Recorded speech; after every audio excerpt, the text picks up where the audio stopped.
반갑습니다. 모아바의 전은지입니다. 요즘 들어서 전기기사랑 전기산업기사 문제가 서로 교차 출제되고 있다라는 이야기가 있는데요. 그래서 준비해본 시간, 전기자기야 기사, 산업기사 CBT 문제 동일하냐? 라는 영상이 되겠습니다. 여러분들이 기사 공부를 하시든지 산업기사 공부를 하시든지 서로 이 문제 한 번씩 풀어보면 좋겠다 하는 문제들을 준비해봤어요. 자, 이번 시간에 풀어볼 문제는요, 바로 경계조건에 관련된 문제가 되겠습니다. 이 경계조건 문제 같은 경우에는 처음에는 삼각함수가 포함되어 있기 때문에 조금 보기 싫을 수는 있겠지만 익숙해지고 나면은 그냥 바로바로 1초 만에 풀 수 있는 문제가 되겠습니다. 자, 먼저 산업기사 문제부터 살펴보도록 하겠습니다. 투자율이 각각 뮤1, 뮤2인 두 자성체의 경계면에서 자기력선의 굴절의 법칙을 나타낸 식은, 자, 이거는요, 자성체에 관해서 단순 공식을 물어보는 문제가 되겠고요. 그 다음 기사 문제를 보시면요, 나일론이라는 매질이 주어져 있습니다. 그래서 이때 각도가 주어져 있고 나머지 한쪽의 각도를 계산하는 문제가 되겠네요. 자, 그래서 요거는 한 번 더 계산을 해야 되는 문제이지만 사실상 이 삼각함수 자체만 넘겨주면 되는 것이기 때문에 복잡한 계산은 아니게 되겠습니다. 자, 물론 산업기사에서도 제가 이번에 고른 문제는 이 문제이긴 하지만 이러한 계산 문제 충분히 출제되고 있습니다. 따라서 서로 어떠한 문제를 어떻게 풀어야 되는지 살펴보면 좋을 것 같습니다. 자, 먼저 산업기사 문제가 되겠습니다. 자성체와 관련된 경계조건 문제가 되겠네요. 자, 요거 저랑 같이 풀어보신 분들은 다 기억하고 있을 겁니다. 암기법 알려드렸죠. 어느 쪽이 사인이고 어느 쪽이 코사인인지 헷갈릴 때는요. 자, 우리가 자성체 경계조건에서 B가 있고요. H가 있습니다. 요 두 가지 헷갈리지 않으려면은 이 H에 뭐가 있다? 이 가로선이 있다. 요거를 통해서 헷갈리지 않기로 했습니다.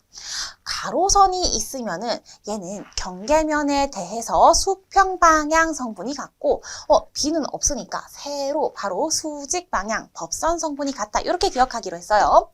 자, 그러면은 여기에서는요. 우리가 일반적으로 쓸 때는 H를 먼저 쓰게 되겠습니다. H 해서 HB 요 순서대로 해야지 공식이 예쁘게 나오거든요. 자, 경계조건이라는 거는 이 경계면이 있을 때, 자, 이렇게 입사각과 반사각에 관련된 식이 되겠습니다. 우리가 이렇게 법선을 그리고요. 법선 사이에 각이 세타가 됩니다. 경계면 사이가 아니고요. 법선과 요 사이에 각도가 세타가 되는 거예요. 자, 그럼 이때 이 수평 성분이 같다는 것은 무엇을 뜻할까요? 세타를 기준으로 생각해보면은 사인 값이 되겠습니다. 사인을 곱했을 때, 자, 이쪽에서 H라고 해봅시다. H에다가 사인 세타를 곱하면은 바로 수평한 접선 성분이 나오게 되는 거죠. 그리고 코사인을 곱했을 때는 법선 성분이 나오게 되는 거예요. 아, 그래서 H에다가 사인을 곱하는 거구나. 자, 우리 매번 이렇게 이해하지 않습니다. 처음에만 이렇게 이해하고 나중에는 그냥 암기하는 거예요. 자, 이렇게 되고요. H2 사인 세타 2. 한쪽이 1이라고 했을 때 다른 한쪽이 2인 거죠. 자, B도 마찬가지로 얘는 코사인인 거죠. 왜? 얘는 접선이 아니라 법선 성분이 똑같은 거니까. B1 코사인 세타 1은 B2 코사인 세타 2가 되는 거고요. 자, 이거를 위아래를 나누어 주시면 되겠습니다. H와 B 사이의 관계는 어떻게 돼요? 이 B라는 것 자체가 투자율에다가 H 곱한 것으로 다시 바꿔 써줄 수 있죠. B2도 마찬가지. 뮤2 H2입니다. H 없어지고 H 없어지면은 뮤1 뮤2가 되는 거니까 요거랑 똑같은 식 골라주시면 돼요. 코사인분의 사인은요. 탄젠트입니다. 자, 그래서 얘는 탄젠트 세타 1이 되고요. 얘도 마찬가지로 탄젠트 세타 2가 되고 지금 얘가 분모에 있는 거죠. 분모에 있는 거 똑같은 거 골라주시면은 3번이 되겠습니다. 자, 요거 첫 번째 식, 두 번째 식을 암기한 다음에 위아래를 서로 나누어 주면은 세 번째 식이 유도되는 형태인 거예요. 자, 다음으로 요거는 기사 문제가 되겠습니다. 자, 나일론의 비유전율이 4로 주어져 있습니다. 그리고 매질 2번은요, 진공 상태래요. 이쪽은 진공. 그리고 이 위쪽은요, 비유전율이 4다. 자, 전선 밀도 T가 경계면에서 각각 세타 1, 세타 2의 각을 이룰 때 세타 2는 30도다. 이때 세타 1의 값을 물어봤습니다. 자, 그러면은 지금 매질 이쪽이 주어져 있는 거죠. 여기가 30도다라고 주어져 있는 거예요. 자, 이때는요, 탄젠트 관계를 이용해주면 되죠. 왜? 그때 유전율과 유전율의 비율로 탄젠트 값을 알 수 있고요. 탄젠트 함수를 거꾸로 넘겨주면은 세타 값을 알 수 있습니다.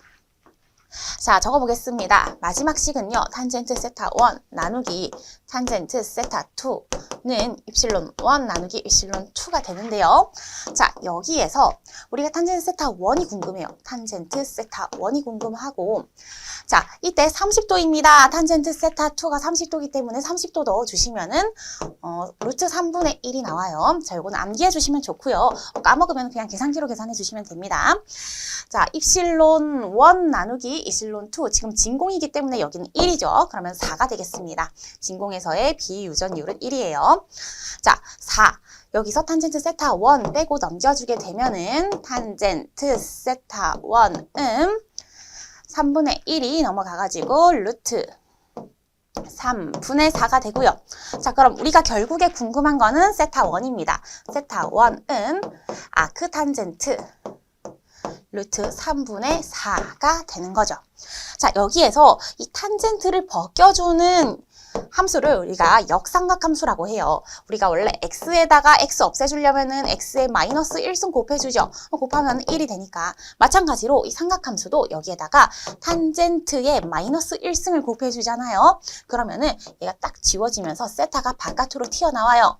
자, 요 과정은요, 알고 계셔야 됩니다. 이미 기출문제에 이러한 삼각함수를 활용하는 방법이 나왔기 때문에 탄젠트 속에 있는 세타 값을 계산하기 위해서는 탄젠트를 이렇게 쏙 벗겨내야 되는구나.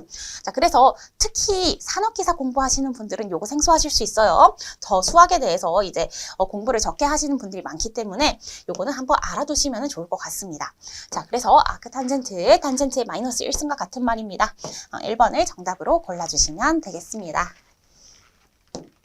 자, 그래서 이번 시간에 살펴본 문제는 기사 문제가 조금 더 어려운 문제였네요. 항상 그렇지만은 않죠. 산업기사에도 더 어려운 문제가 출제가 되기도 합니다. 자, 제가 소개시켜드린 유튜브에 있는 다른 영상들도 한번 살펴보시면 좋을 것 같습니다. 조금이라도 도움이 되었기를 바라면서 모두들 수고 많으셨습니다.